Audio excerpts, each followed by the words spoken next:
And sometimes we all get a little like, oh my gosh, what is happening? I just need to go. Okay.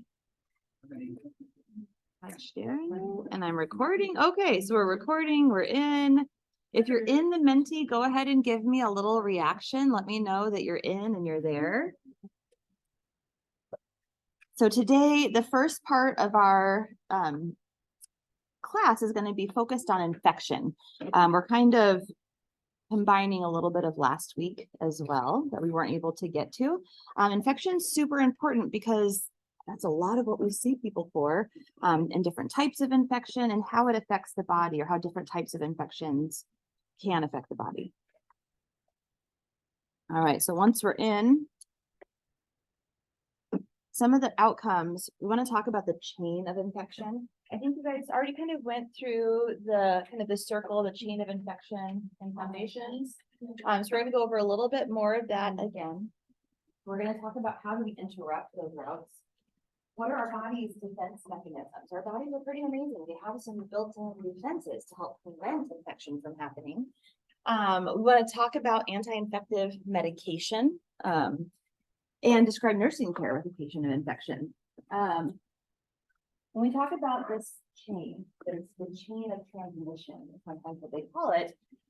There's 6 links, and for an infection to start out over here and to get to somebody over there, it has to follow these links in this chain. If you can break down any one of those links, you can break down the transmission of infection, which is why we talk about this, because we really want to be preventative in a lot of our care, right? It's a lot easier to teach and take care of somebody who is not having an active infection than to have to treat somebody who does have an active infection. So here's the chain of infection. This one here, infectious agents.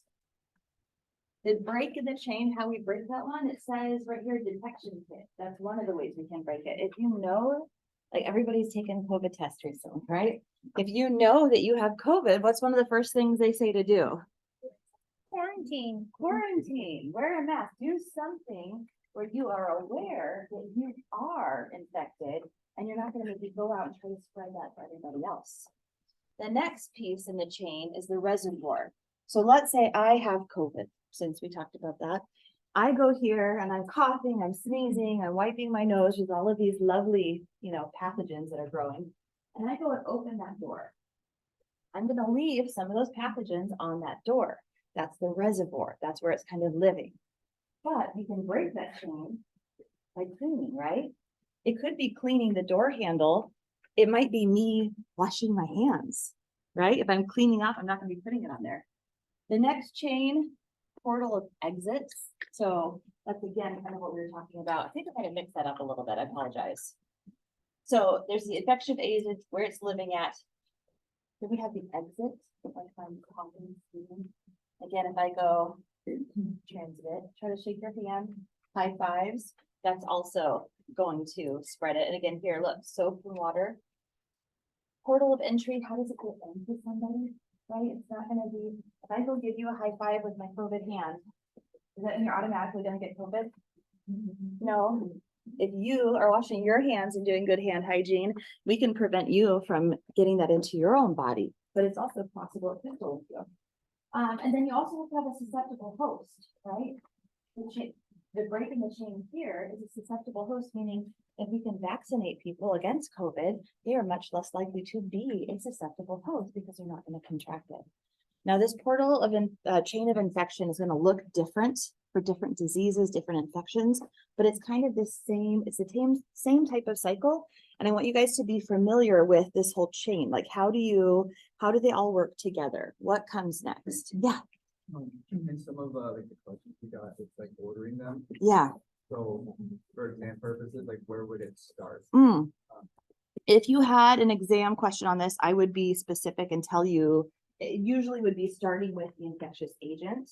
That's usually where most questions would start. But I would tell you, like, starting with infectious agents, list out the chain of infection from there. But I would be specific as far as where to start with it. Okay, because one of our homework is was talking about like the infectious agent and all of that. but Yeah. Instead of using like another transmission or something, Mhm. use like dry your hands with a paper towel. Yeah. It was Yeah. weird because It wasn't super clear. Gotcha. I'm not using that question because I know several people had questions. So that question about the paper towel will not be on the test. Okay, that's the question. Yeah. Was there another question over here as well? No? Okay. So in the Menti, what action can the nurse take to break the chain of infection mode at the transmission? So think about transmission. How is it transmitted? How could you break the link for transmission? Oh, it's only one? Straightforward. I know. So I think this one is a little bit tricky. Wear masks. So practicing hand hygiene, right? That's one of the best ways of practicing transmission. This question, it's from F.A. Davis. I can see where it's a little bit, you might say wear a mask or gloves depending on what the infectious agent is.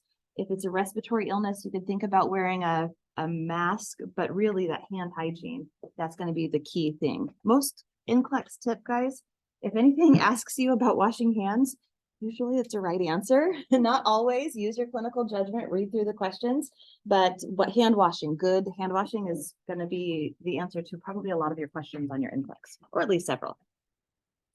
So when we talk about transmission, how do we transmit these pathogens? So direct, there's direct and indirect. So direct means there is something where I am either touching or that I am in closer proximity to you. So direct contact, all of these things, you have to have physically skin on skin usually or close together. And some disease examples, oh goodness, Monday morning classes are fun. Might be infectious mononucleosis or mono, a lot of times they call it, STDs or scabies. Those are things that are direct transmission. You have indirect, or pardon me, not yet, we're getting there. Droplet spread is still direct. And that's when you cough, you sneeze. Everybody knows people who, when they talk, they kind of spit out a little bit of something. That could be that droplet spread where you could have diseases like COVID, flu, pertussis. It gets into the air, droplets around you. So for direct prevention is one of the big keys. Hand hygiene, of course, right? Aseptic technique, and then a lot of PPE. You guys have practiced putting on and taking off PPE and foundations? Yeah. So it's one of the best ways of preventing that transmission. So indirect. Direct is usually skin to skin, some sort of close contact in the air with other people.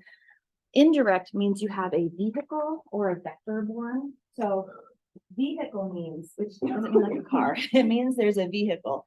Think about the pathogen and it's taking a ride on something. That's how I kind of think about vehicle, right? It's taking a ride on something.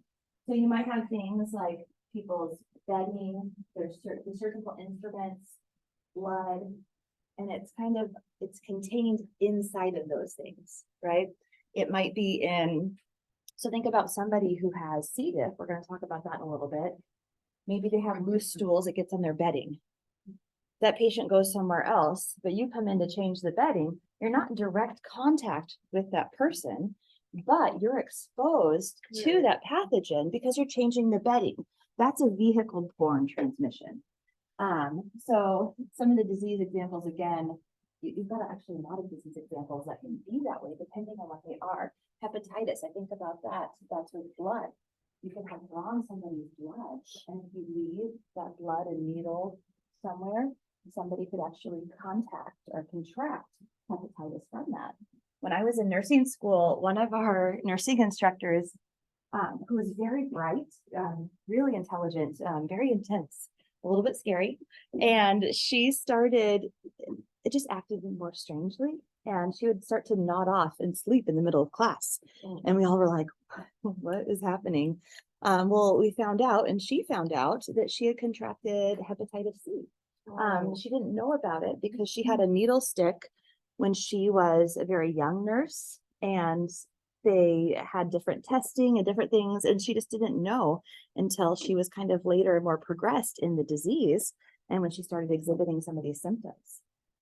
Which, when you talk about needle safety and just being careful with how you dispose of your sharps, you know, please be diligent, please be vigilant with those things. So important. She ended up being okay. She had to actually leave the program and go get treatment for her hepatitis. But just as it was an interesting thing that she encountered that decades before, and that disease didn't actually do enough damage in her body until later in life. So it's good to be diligent now because you might not know what you're protecting yourself against. Okay, moving on. So prevention, cleaning. We talk a lot about in community health, making sure people have access to clean water, food that is safe for them. So now we're talking about vector-borne. So a vehicle is where a pathogen's kind of taking a ride on something like the bedding. Vector is that disease is taking a ride on not someone, but like a living thing. So if you think about fleas or mice or mosquitoes, you know, talk a lot about malaria in certain areas of the world, and what carries malaria. Yeah, mosquitoes. Yeah. That's not gonna affect your. Oh, thank you. I don't know what a patch is, but these computers seem to be patched all the I wasn't sure time. if you've seen it or something. I don't think it does anything, but thank you for letting me know, because there are occasional pop-ups that will like shut down the computer. So with these vector-borne, you really want to try to first contain the vectors, whatever they are, and then prevent ourselves from getting exposed. So with malaria, you know, you might have different preventatives. You might have some netting, some other things that you use to try to prevent your exposure to the mosquitoes. For things like that are with rats, or, you know, let's get rid of the rats. Let's try to get those away from living with people. With indirect, there's also airborne transmission. So think about tiny, tiny little things floating through the air. We do talk about chickenpox, measles, tuberculosis. Usually COVID-19 doesn't have to be in a reverse airflow room anymore, which is when you see in the hospitals, these airborne diseases, they have to be in reverse airflow. And so do you guys know what that means, reverse airflow, a little bit? So usually you'll see these in acute care settings, sometimes in long-term care settings, but we have these ventilation things here in this building, and all of the air circulates all through. You can see how in acute care setting, if somebody has tuberculosis or TB, you wouldn't want the air that they're breathing to be spread through the rest of the hospital, because what's going to happen? They might get it. That you've entered that chain of infection, right? If you can get it to a susceptible host and they have it come in contact with them, yes, they could get it. And unfortunately, in acute care settings, there's a lot of susceptible hosts. There's a lot of people who are sick. Their immune system isn't working like it maybe should. Another patch. Come on, guys, what's going on here? Let's just move this over. So in reverse airflow rooms and acute care settings, they actually have rooms that have their own ventilation system. They are not connected to the rest of the facility. They might have the same air that's forced in, but any air that goes out of the room actually is vented out into the environment. And So I got a question. Yeah. St. Joe's, you look up on each floor and you see these little circles in the windows. Is that the rooms that are being ventilated out? you know, I'm not 100%. It's been a while since I worked at Joe's. I know a lot of facilities that didn't have a lot of these negative airflow rooms would, I can't remember what the word is, but they would alter the rooms to make them negative airflow. A lot of that being, they would have a big machine that would suck the air from the room and then vent it out through the window to make it a negative air pressure room. And do some like kind of, they do some work outside the rooms to give them like a little anteroom or a space and kind of close up the air there. So when you start working, if you work in a place that has these negative rooms, negative airflow, just make sure that you are using them appropriately, you know, your protocol. When we have airborne transmission, we have to wear high efficiency particulate air respirators, also like the N95 masks, right? We want to make sure we're filtering out these tiny, tiny little particles that can be in the air. Did I turn it off? Okay, old school, maybe. Oh, there we go. All right, so we have to have a portal of entry. That's the next link. So it has to be into a susceptible host, right? Meaning if somebody came in here with influenza or the flu and they stood in the middle of the room and just coughed, chances are most of us being in here for a while will get exposed to it. But we are not all susceptible hosts, meaning a lot of us are healthy. We have a good working immune system. Maybe we've been vaccinated against the flu. We have things in place that can help prevent us from being a susceptible host. But if you're not a susceptible host, the portals of entry are important to know. So basically anywhere, anything that can get into your body somehow. So through the gastrointestinal tract, right? Like maybe we eat something or put something in our mouth, or I'm terrible at, like, if I have something, I might just like bite my finger to, like, I don't know. Anyway, like if my nail gets wonky, that's really bad, right? Because if I'm touching things, now I'm putting it into my mouth and I am, putting myself at risk of any pathogen out there. Your genital urinary tract. We talked last week a bit about catheters, right? If somebody has a catheter in their bladder, that's a direct route into their bladder, and that could make them a higher risk of having an infection. Mucous membranes. Where are mucous membranes? Mouth, your nose. Yeah, eyes, all over. Anywhere you can get in. Your placenta is also a portal of entry. So if you think about a mom who is infected with something, she can actually transmit that to the baby via the placenta. Your respiratory tract, if you breathe something in, you can also have a portal of entry through your skin, especially if it's broken. That's why we talk a lot about wanting to care for our patient's skin, wanting to prevent skin breakdown, because if you have a pressure wound and skin is broken down, now you have an open entry point for infection to start. So susceptible host, some of the things that make people more susceptible might be things like burns, right? Their skin has already broken down with that, and they are very susceptible for infections. People with chronic diseases, their bodies are already fighting something all the time. And so, sometimes you will see that they are immunocompromised from that. People who are immunocompromised could be from different chronic diseases.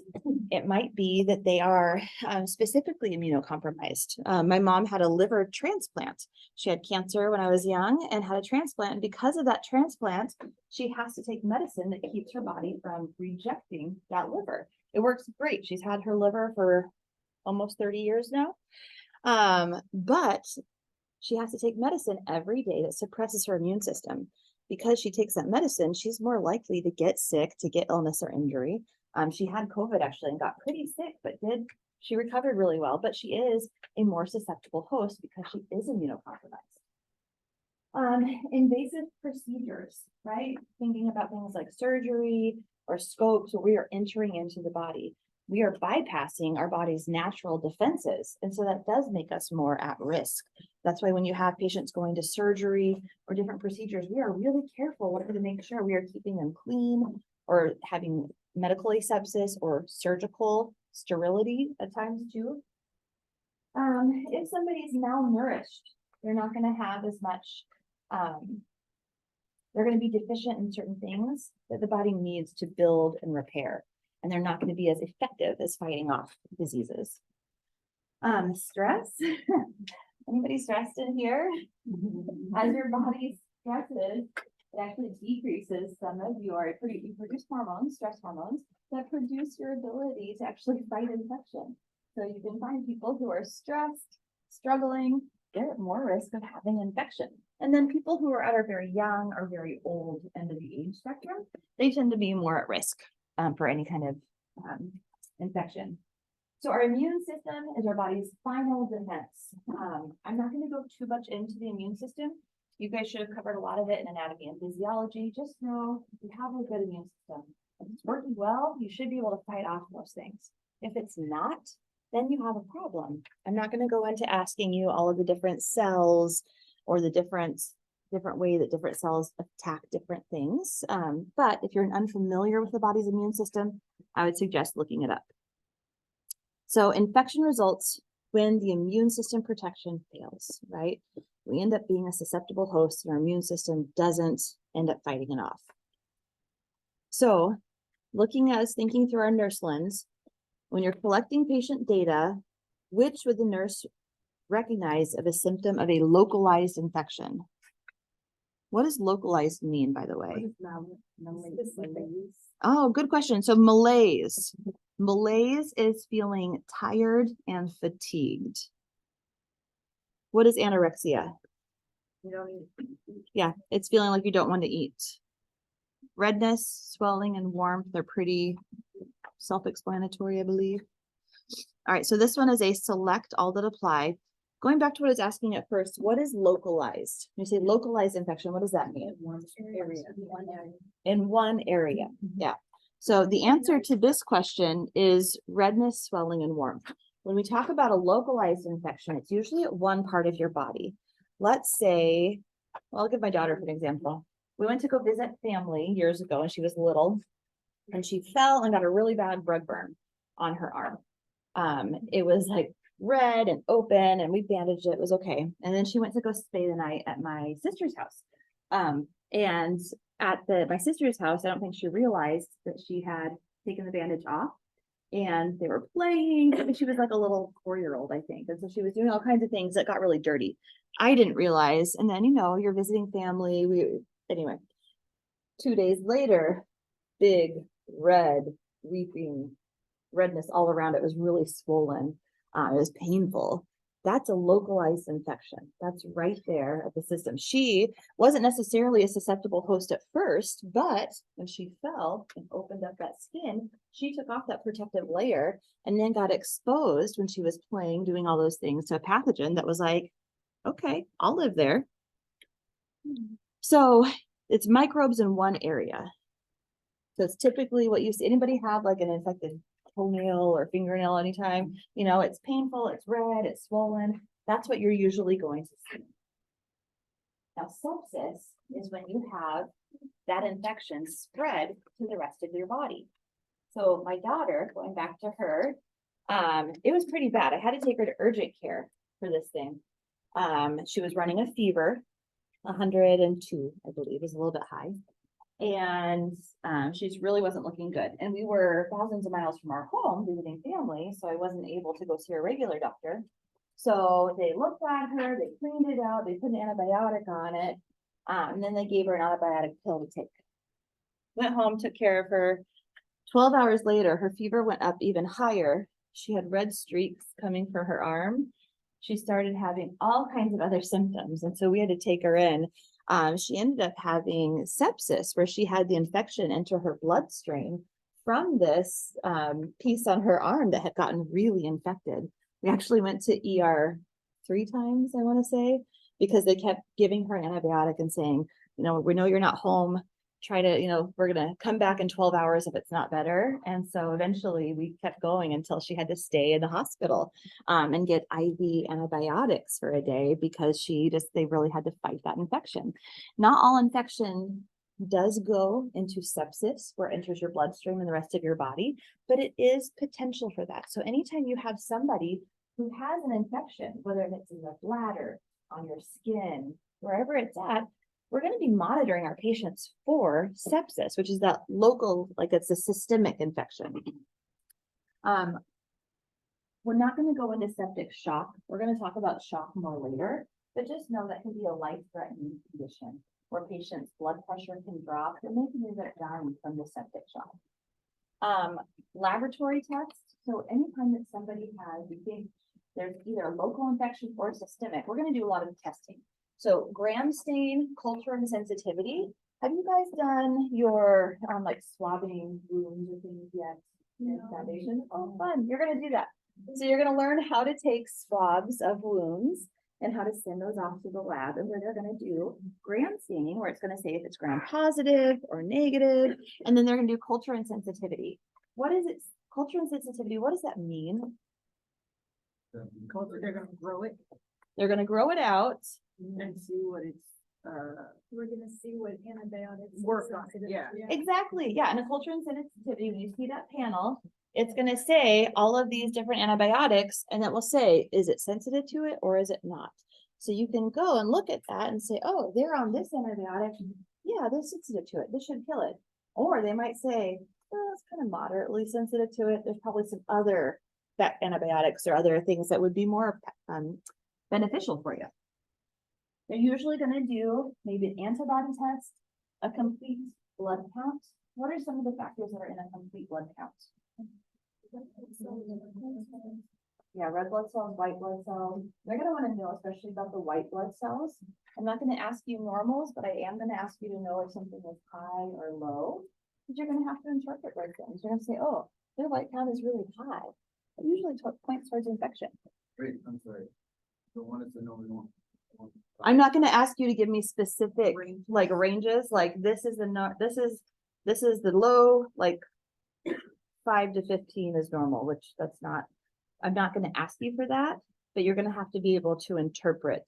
So like an NCLEX, they'll give you a question. They'll say their white count is this, and this is normal, and this and that, and they're going to ask you to interpret what's going on with that situation. You'll provide us a range. Right. So I'll give you a range so you'll know, but you're going to have to know how to interpret that. So if the rate, if it is high, if it's higher than normal, you're going to have to know, well, what does that mean? Right. We're going to talk about electrolytes in a few weeks. You guys are going to have to know, you know, if a person's potassium, let's say, I'll give you the ranges. This is high. What does that mean? What signs and symptoms might they exhibit? You have to understand those things. Moving back to infection, ESR or erythrocyte sedimentation rate, that's an inflammation marker in our system. So sometimes when somebody has an infection, they might, the provider might order ESR to see like how inflamed are they. Moving on to immunity. So how does the body keep itself from getting infection? There's a couple types of immunity. There's natural immunity, which would be like disease or species specific, right? Like usually species can't transmit certain diseases from one species to another. Sometimes they can, but there's a lot of things that by being humans, we're immune to a lot of diseases that are out there because those diseases don't affect our species.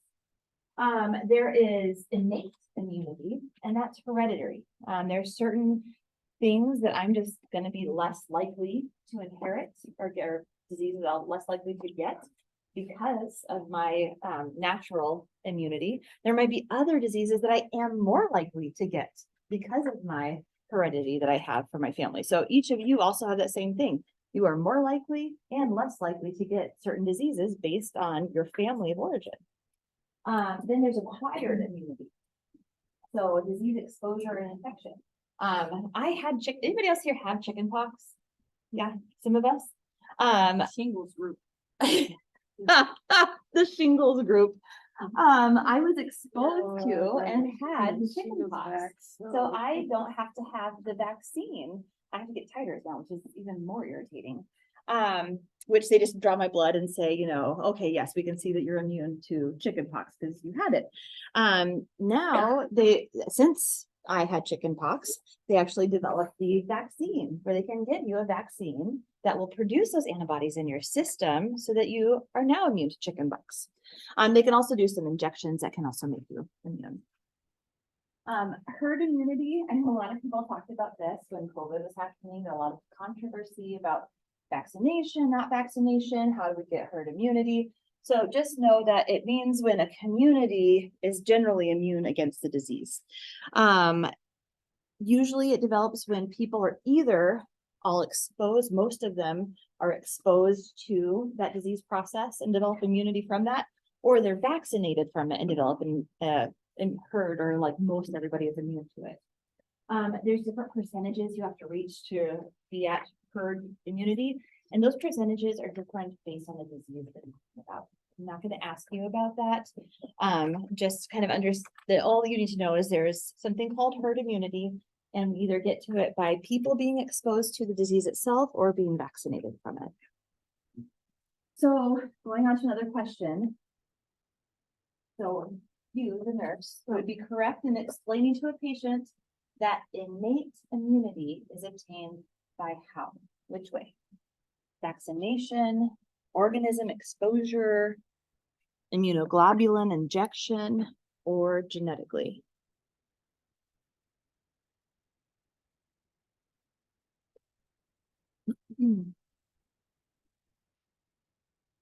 All right, genetically, you are correct. Good job. So we're going to go over a couple of examples of disease processes. Please know there's so many disease processes out there. As you're exposed to them, either in your clinical setting, at your work, just look up what needs to be done for those. If there's a disease that you're like, huh, I don't know what that is, I wouldn't just go treat that patient blindly. I would go look and see what is my, wherever I'm working, whatever clinical set I am, what policy and procedure do we have about this specific disease? Because there's always going to be a guide.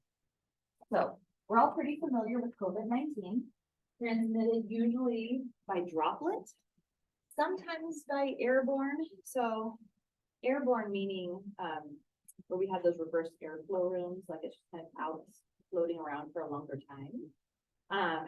Airborne for COVID is usually after they have a procedure that would kind of put it into the airborne. So if they have some sort of scope or something, sometimes they say breathing treatments, depending on your facility, might be that where it's kind of putting those particles out into the air. Very rare to be vehicle transmitted with COVID. I have a question. Yeah.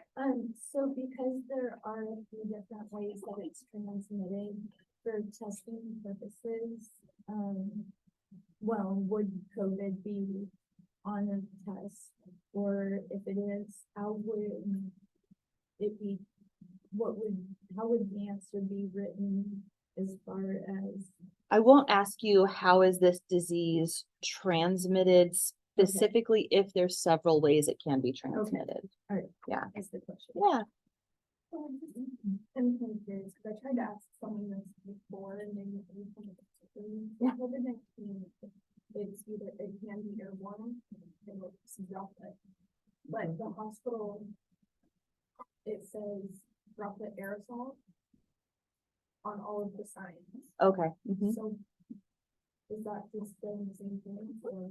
I think where do you work at? It's Okay, and I'm not super familiar with Good Sam's signage, but typically most places treat COVID-19 as droplet, meaning if you cough, like in droplet isolation is pretty much, it's like a 6-foot radius. If I could cough, you've got about a 6-foot clearance that it's going to land on. So anytime somebody has infected with something that's a droplet transmission, they're going to have that on their room. You're going to have to wear proper PPE, but usually a regular mask. You don't have to wear an N95 respirator.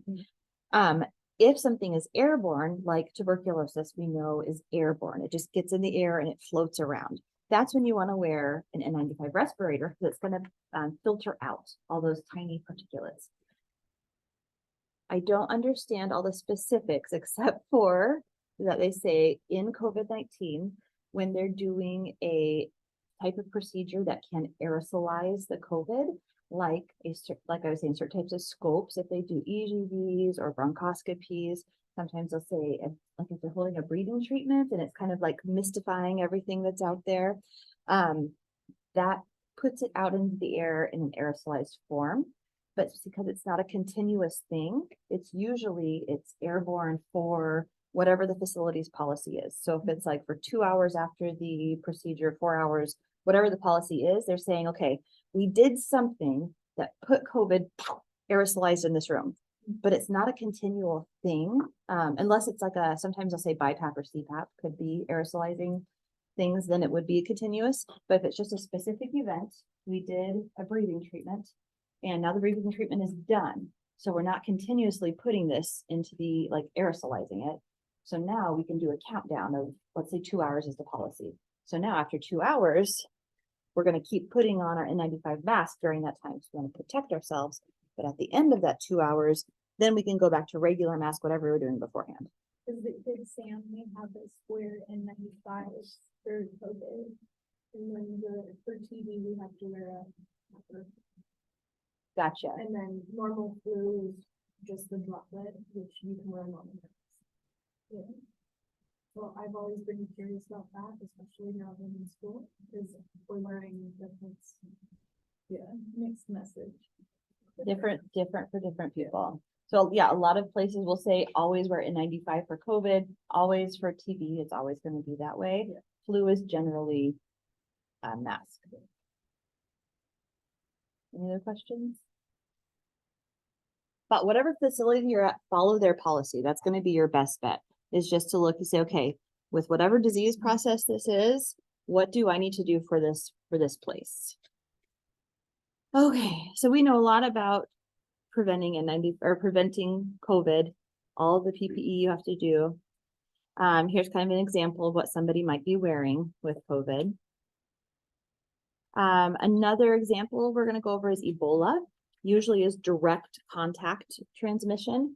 So you're either directly with that person touching, or you might be having some like droplets happening. There is a vaccine for it.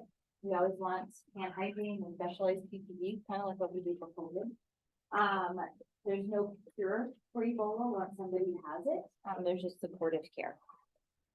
Another example would be infectious mononucleosis. So mono, when I was younger, they called it the kissing disease because kids would get it when they were teenagers, and sometimes you can get really sick from it. Usually it's teens, sometimes young adults. I got this after my second pregnancy because I was immunocompromised, right? Like giving birth, I gave birth kind of close together with my two, and my body was really tired.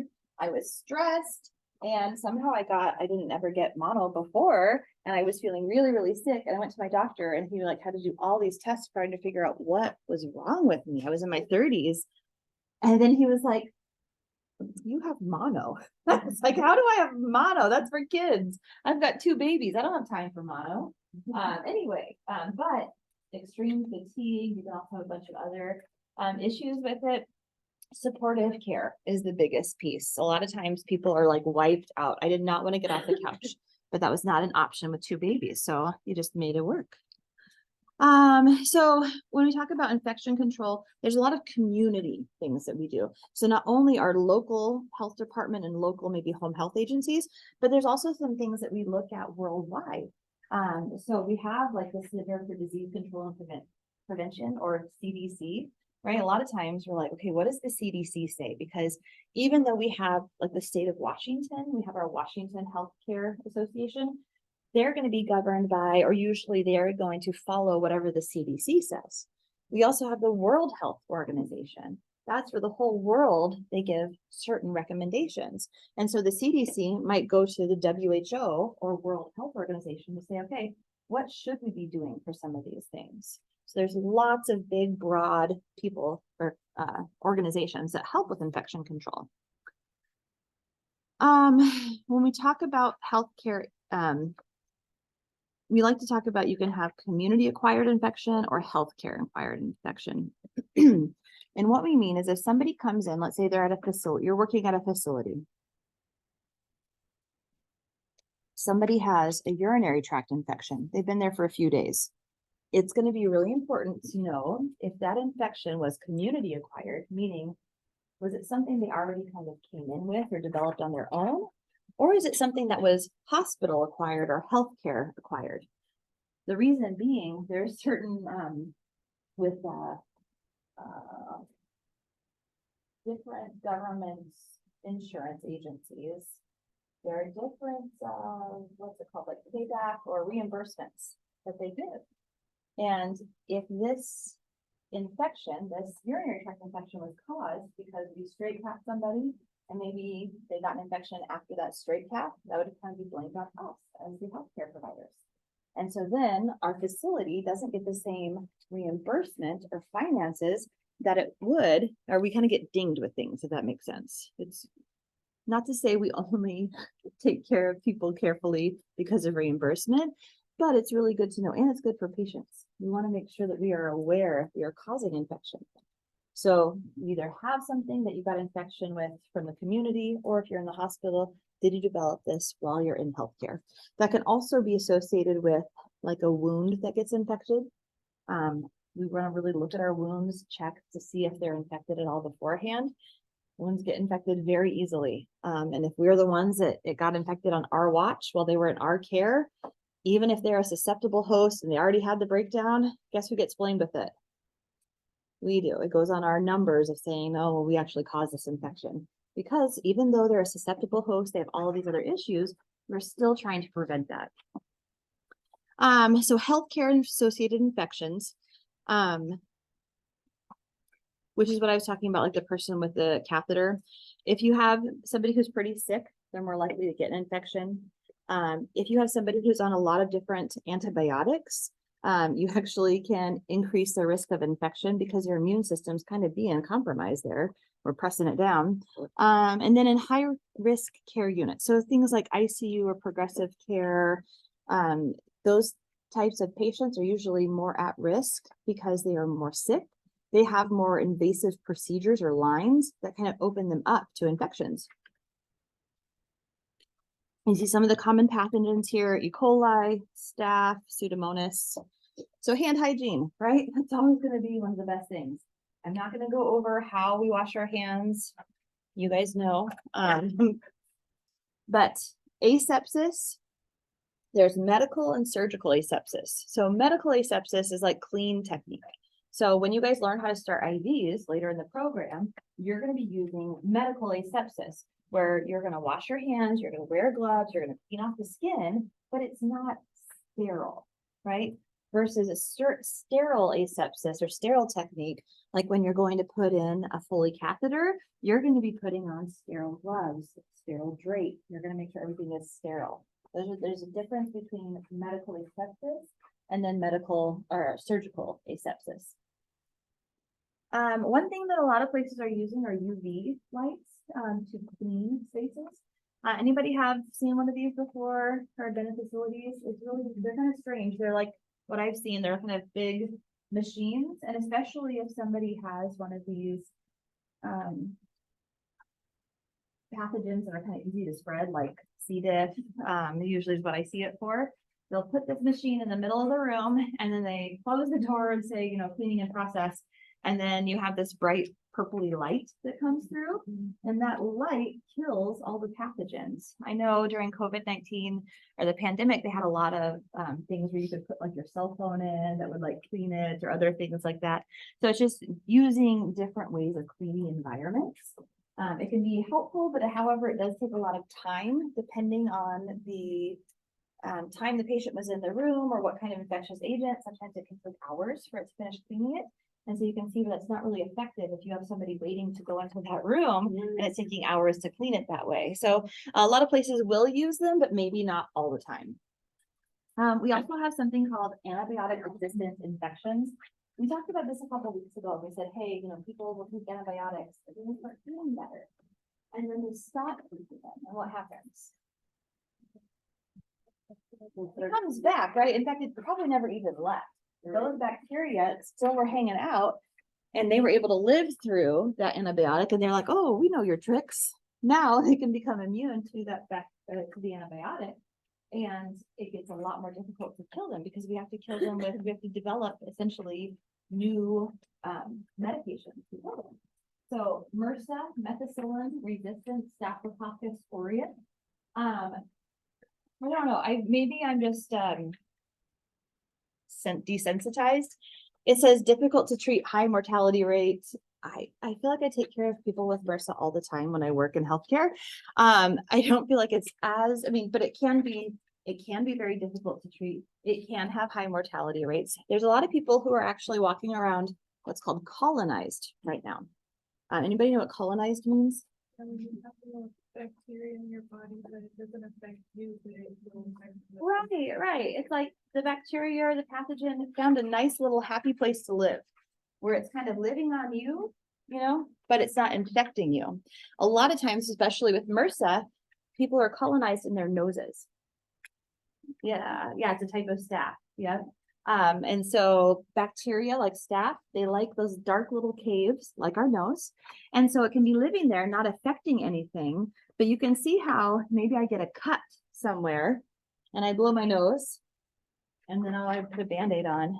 I might be transmitting that MRSA, and I could then become active, or I could spread that out to somewhere else. Easily treatable. A lot of times before like major surgeries, we'll have people clean their nose with different ointments or medications just in case there's any MRSA growing there. We want to kind of treat that first. Treatment, vancomycin is going to be one of the bigger antibiotics. One thing with vancomycin, I want you guys to know, it's very caustic. As LPNs, you are going to be hooking up IVs. Vancomycin should not be given through a small IV or in the hand. There's some places that have policies where it has to be in a larger vessel. Sometimes people will say it has to be through a central line. That's pretty difficult to do for everybody, but just know if you have a patient and you go in and assess them and they have like a little IV on their hand or on their wrist and they have an order for vancomycin, I would be very careful because if that medicine, it's very, very caustic, it's irritating.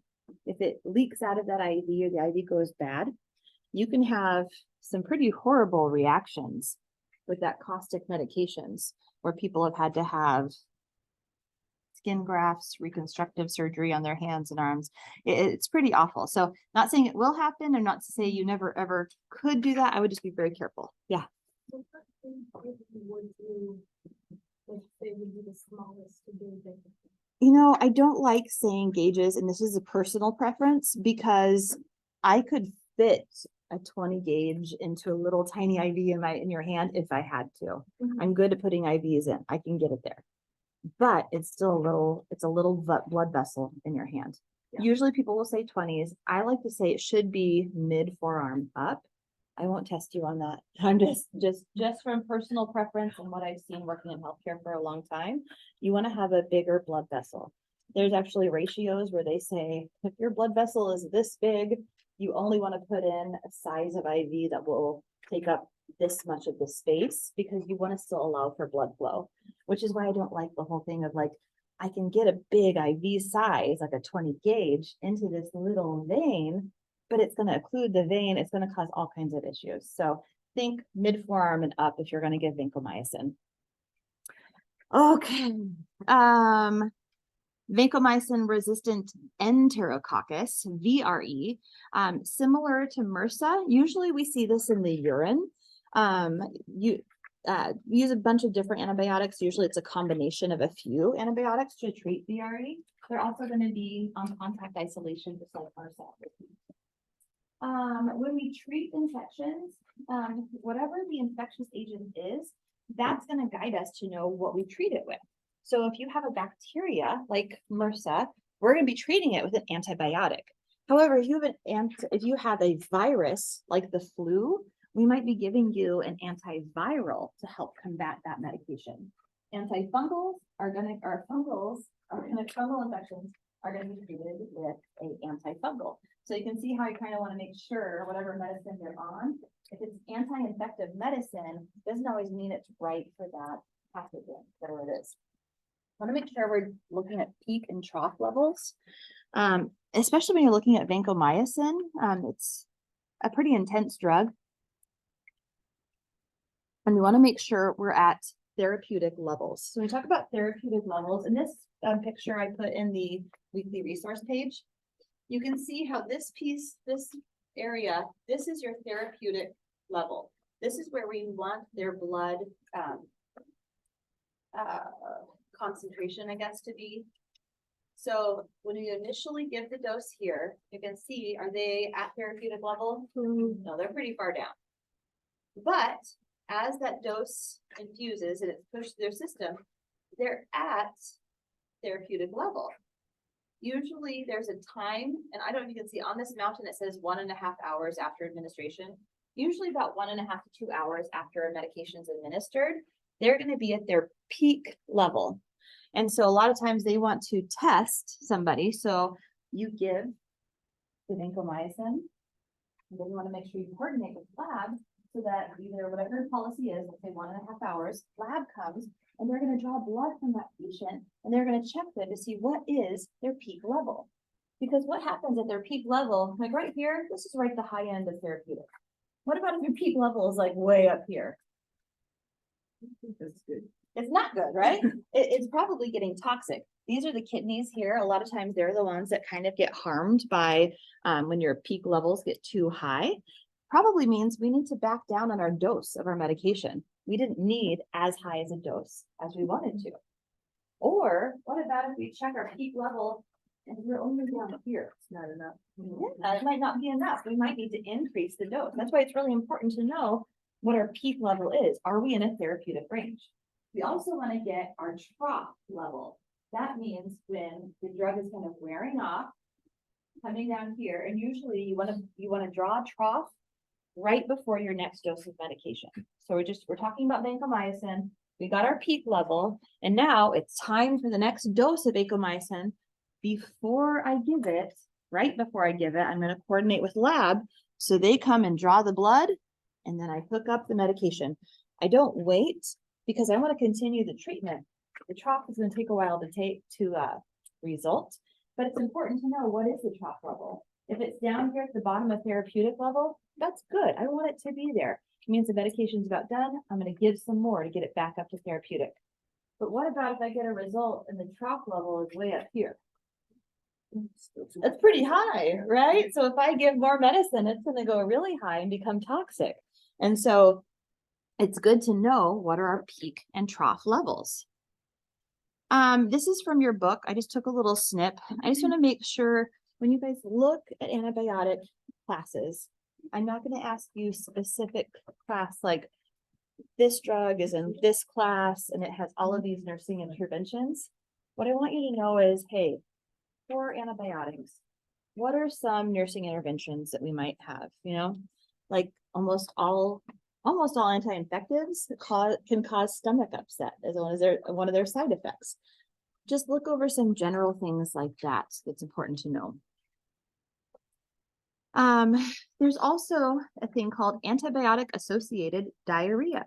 It's a real thing because we have good and bad bacteria. Actually, we have bacteria and pathogens like fungus living all over our body, and they live in a nice, healthy cohabitation. They live out of balance. They live in balance together. But let's see, my daughter, using her for the example, she got a bacteria infected with the bacteria in her arm. She got antibiotics. Those antibiotics are going to kill off the bacteria on her arm. As well as. And, right, we don't have bacteria that can target certain areas. It's going to go through our whole system and it's going to kill off bacteria indiscriminately. It's going to say, you're a bacteria, I'm going to try to get rid of you. It doesn't kill them all off. We're still going to have some good bacteria in our guts and then maybe on our skin, other places. But what's going to happen is that nice little balance that we had with the bacteria and the fungi and everything else in our body that lives closely together, it gets disrupted. So a lot of times after somebody has an antibiotic, they get diarrhea because they've killed off a lot of that good bacteria in our gut and it causes diarrhea. Mm-hmm. So my daughter was saying she would get ear infections all the time. Uh-huh. And we would give her, you know, whatever. Mm-hmm. And she would immediately get a yeast infection. Mm. Yep, that's one thing I was just going to lead to. So Mickey was saying her daughter, when she had ear infections, when she was little, she would get on antibiotics and almost right after would get a yeast infection. Super common, especially for ladies, because of how our anatomy is built. We are more susceptible to having yeast infections in our peri area. When you kill off a lot of that bacteria, like, right, we had that balance of fungi and bacteria on our body. And when you kill off the bacteria, that the fungus is going to grow, which that's what a yeast infection is. It's an overgrowth of fungi, essentially. I know fungi is such a gross word. But you can have that everywhere. Sometimes people will have yeast infections in their folds, in their feet. You know, you can have, it's just any kind of disruption. Alternatively, if you have somebody who's on a fungal infection and we're treating with antifungals, they could have an overgrowth of bacteria as well. So you can see how it's pretty easy to mess up our little homeostasis that we have. So going back to diarrhea, isn't that fun? If you have antibiotics, they're killing off the good bacteria. You're going to have harmful bacteria that can increase. They have toxins that they can produce and cause watery stool. Usually can stop when the antibiotic is stopped. You can also have something called Clostridium difficile. Yeah, C. diff. It used to be Clostridium difficile, and they changed the name a few years ago. And that's where you have the imbalance with your gut microbes. A lot of times it's from antibiotic therapy, especially with patients. We talked about susceptible hosts, people with compromised immune systems. When I was a nursing assistant, my first job was with in a hospital, but it had kidney transplant patients. And so those people, like my mom who had the transplants, they're all very susceptible to infectious agents. They would get C. diff horribly. It would be debilitating. In fact, we'll talk about one of the treatments in a little bit. But you can have, it can be very severe. It can be life-threatening. Usually these patients are up to the toilet constantly. You can't keep them hydrated enough because they're just having diarrhea. It's debilitating. It's transmitted by fecal oral route. So somebody touches something and then touches their mouth, right? That was exposed to them. Hand washing is essential. So Clostridium difficile actually produces spores, and spores are not affected by alcohol hand sanitizer. So with C. diff, if you use all the hand hygiene in the world and then go touch something else, you're still going to be spreading those spores that could then go infect somebody else, which is why it's so important that we do hand washing with soap and water. So the treatment, if we can, we try to discontinue the antibiotic, whatever kind of spurred the C. diff to happen, or if they were spurred infected with somebody else. So Flagyl is one of the good antibiotic treatments for C. diff. We also do vancomycin, but we do it in the oral route. We talked about before about different like MRSA infections. A lot of times they'll give IV vancomycin, only for C. diff. I've never seen it for anything else. They will give you, pharmacy will send you a suspension of vancomycin that goes orally. It's always very well labeled because vancomycin is typically given in an IV, and we never would want to give somebody an oral medication in the IV route. But you might see patients with C. diff get oral vancomycin. Okay, this is where I was going to lead to fecal microbiota transplantation. And that is exactly what it sounds. It's a poop transplant. When I was working as a nursing assistant at the kidney transplant unit, you would have these patients. Let me die. Right? And that was kind of where these patients were at. They would say, I'm going to die. Like they could not leave. We tried everything we could for weeks. They would be on the toilet every 5 minutes. They were very, very ill. And so usually what happened is they would get a loved one to donate stool. No, thank you. And you would see them come with their little brown paper bag. And the nursing staff, I didn't have to do it that time. They would essentially put that stool into an enema bag, and then they would run that into the patient. They would transplant the good stool into this patient. But the reason why this is so effective is that healthy person, they would always screen these people, make sure they're healthy. They have all that good gut flora, all the good bacteria, all the good fungi, everything was still working for them. No. So by transplanting it, these patients actually got better very quickly. No. Have you ever No. participated in that? No, I No. just observed kind of the outside of the room situation. No. But I did help care as a CNA. I helped care for those Okay. patients afterwards, and they were so much better. Here comes Right. radical. way. You said gross. What are they like, just like making a milkshake? That is disgusting. Like they got a little blender in there, just like blending it up with some like sterile water. Like that is, I'm sorry, like that's So there's a few things, and I think what I think I'll leave it at this is that in nursing, in all of medicine, there are things that kind of seem gross or uncomfortable, or like you might be hurting the person. I have a group of students it's out at St. Clair right now. And there was a gal that was putting an IV in, and she was like, the patient kept saying, ow, and I didn't want to keep hurting her. By her hesitancy, this nursing student, by not being more like just going for it, she was actually hurting her more. There's certain things that we have to do that are going to make people uncomfortable or hurt. We're going to give people vaccinations by injection, right? I'm not And worried that's about that going to hurt. I will javelin the hell out of somebody. But this, you know, and you might not be a GI nurse, and that's okay. I'm not. Everybody's gonna find their place. But I think I have my limit. it's things like these that are innovative where it kind of seems very odd, right? You're like, who would have ever thought about? That is transplanting my folks? next question, like, who thought of this? I don't know, but I think that the thousands of patients that have benefited from it are very thankful. I don't think I love anybody in my family enough. Okay, we're gonna go on. Before I say, there is, I think you mentioned they don't always do enema. Sometimes they'll put an NG tube and run it in, so it can go stomach to the rest of it, get exposure to more gut surface. All right. Going to Chill question out. about C. diff. Which of these preventative measures would we implement to prevent C. diff? So think about what I talked about with C. diff. What kind of measures do you need to use as a nurse to prevent C. diff?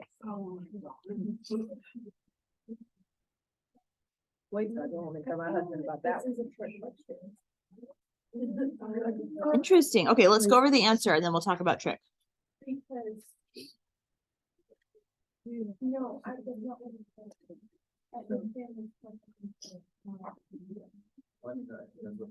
So, because Okay, so let's go over the correct answer. So what would you do to prevent C. diff?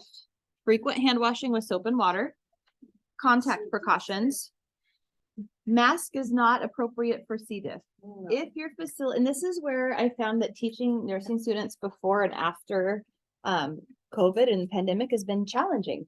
Because before the pandemic, we never wore masks unless we were entering a droplet room, some sort of room where we had to wear them. Because wearing a mask has become so common, or it's used to, people will choose that as part of an isolation that's not actually, it's not part of, if that makes sense. So if you're thinking about COVID or thinking about C. diff, you know, we do not need to wear a mask to prevent C. diff. So if you ever see a question in a test, kind of try to take the pandemic and COVID-19 out of the picture and just think, what is the pathogen they're talking about? What type of isolation do I need to do to prevent that pathogen? Does that make sense? One thing we didn't really talk about a whole lot was the use of lidless toilets. So a lidless toilet, like in most public bathrooms, right? There's a toilet, but there's not a lid that comes down over it. That's a lidless toilet. It doesn't have a lid. We actually would prefer a toilet with a lid for C. diff. Why is that? Aerosol. Yeah, it's called like the something plume. I can't remember the word for it, but essentially when you flush the toilet, there's a plume that happens and there can be things that spread around from that. So if you have an option with a C. diff patient, you know, have a lid that closes and close that lid before you flush the toilet. This is important when we're talking about home health with patients, right? Patients are going to be at home with C. diff. And if you're helping to take care of them, you want to instruct them, hey, you know, you probably want a bathroom that is just your bathroom. You do not want to spread that to the rest of your family. When you flush the toilet, close the lid first. There's going to be things we can teach our patients to help them prevent transmission at home. So some of our nursing responsibilities when we're treating patients with infection, we're always going to be checking allergies. A lot of people have allergies to antibiotics. Anybody, if you want to, if you're allergic to penicillin, raise your hand. There's usually quite a few people that are allergic to penicillin or some of its variants because penicillin has been around for so long, right? There's so many people that have been exposed to it. And so there's a lot of people that are allergic to it. So you have to make sure you're not giving somebody a medication they're allergic to. You want to monitor some of the side effects, right? Stomach upset, diarrhea. Check for signs of super infection, which would be like that diarrhea that is associated with it. And then monitor the peak trough levels. All right, which of these actions would the nurse take to provide safe anti-infection medication administration? So think about you're giving an antibiotic or an antifungal, something to a patient. What are you going to do to make sure you are safe with your medication administration?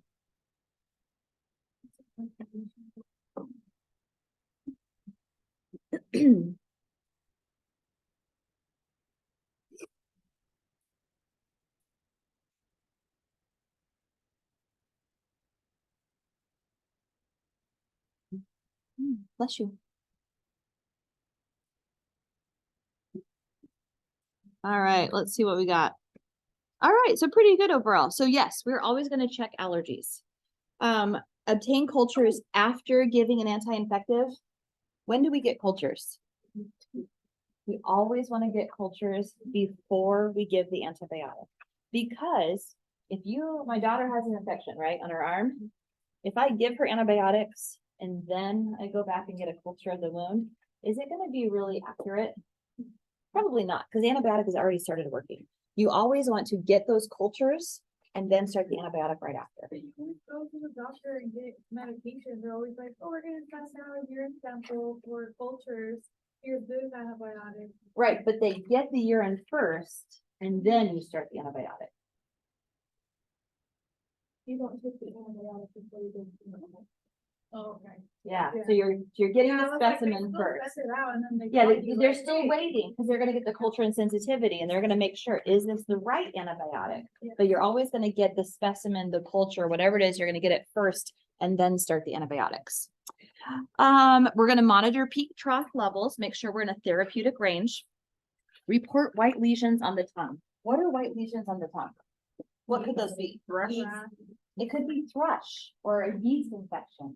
A lot of times we see this in babies, but we can also see this in adults who have that overgrowth of the fungal, like we're killing off all the bacteria. The fungus, the yeast can overgrow, and it has these little white patches or lesions on the mouth. It's very painful, but you can see where your patients who aren't verbal or maybe are confused, they might not be able to tell you, I've got this painful thing on my mouth. It hurts. Want to be monitoring for that.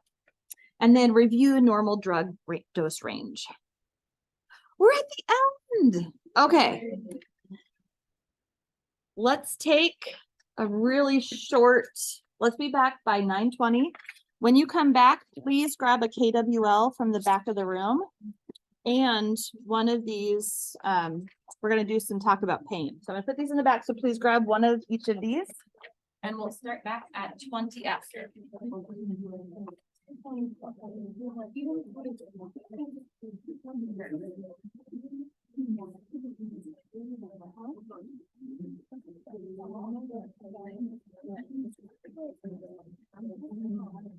my God. You don't think your body is. I'm no. Your body. She said, in the last part, the NG two. You burp after that.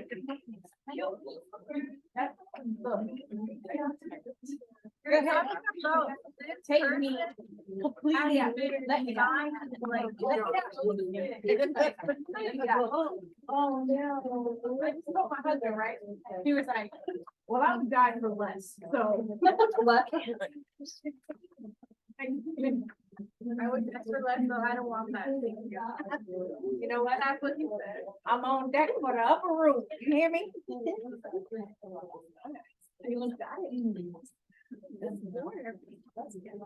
No, I'm doing the guy. No, it's not.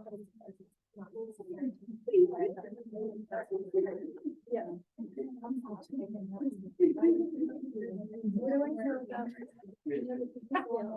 I know that.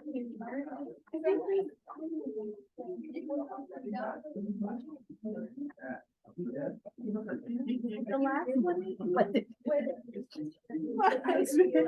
What did you say? I told him about the secret stuff, right? And he was like, well. He said, that's when I would be super religious and say, well, God wanted me to have this disease, so I would die when I die. Guess that's now. And then go die on the corner. Let me see my mirror. Keep dying over there.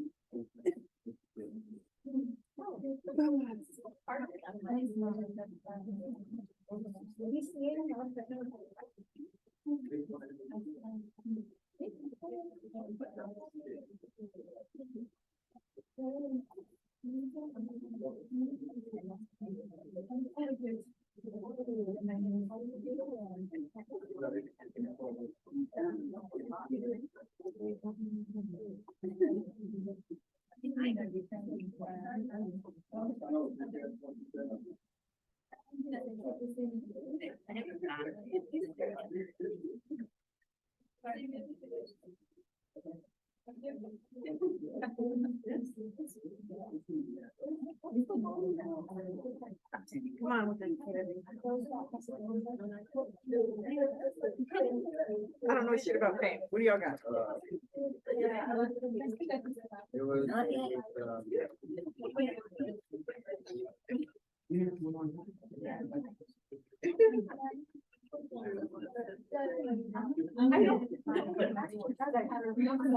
There is.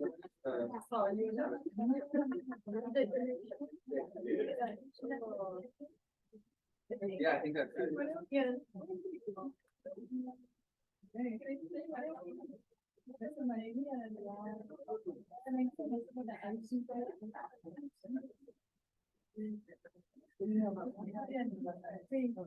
They don't, yeah, this is right. It's down. It's yeah. It's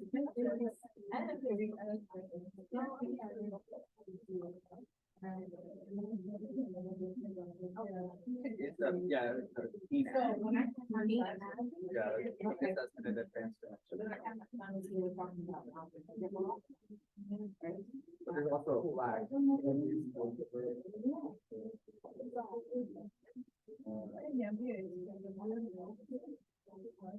Oh, that's a not. Yeah.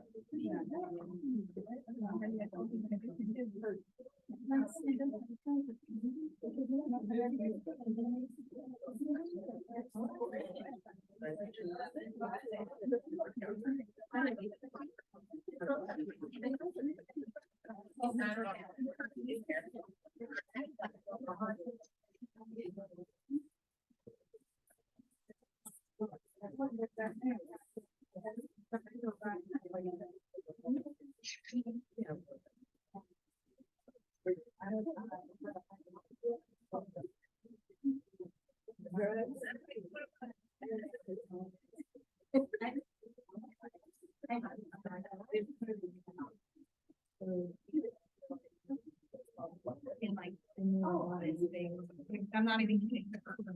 And that's like. I got it right here. No, I got it right here. Got the right price. Take 5. They do a lot.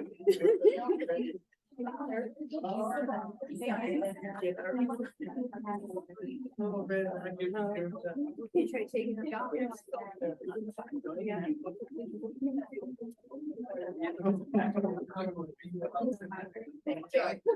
My first.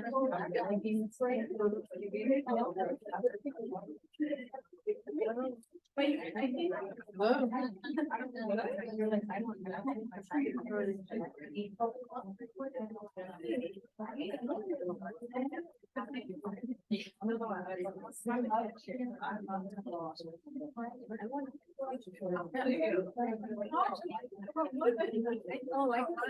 That doesn't do that. I know.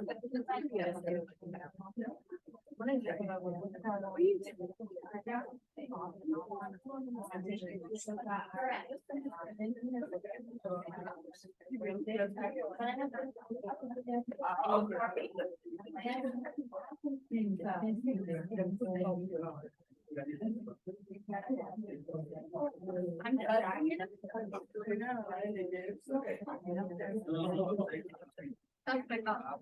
That's what I thought.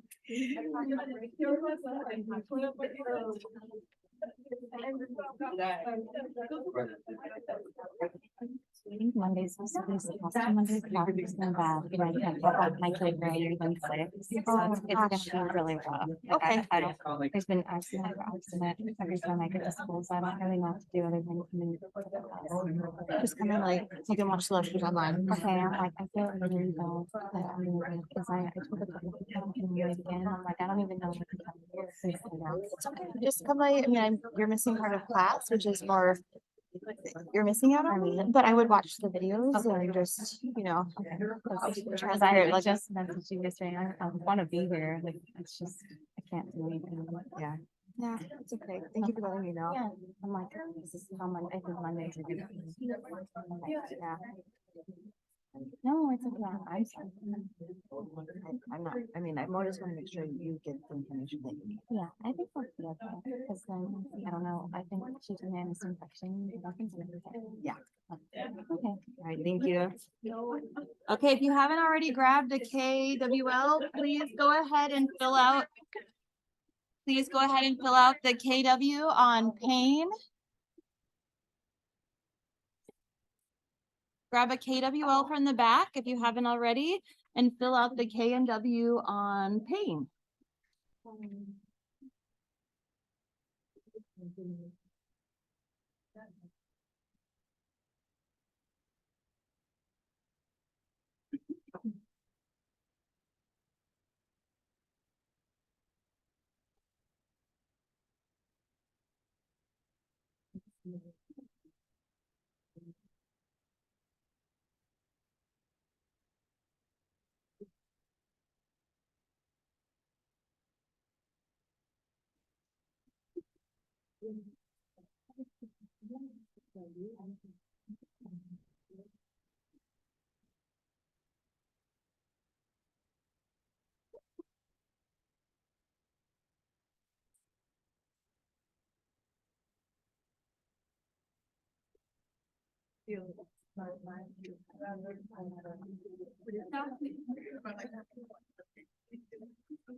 I'm just.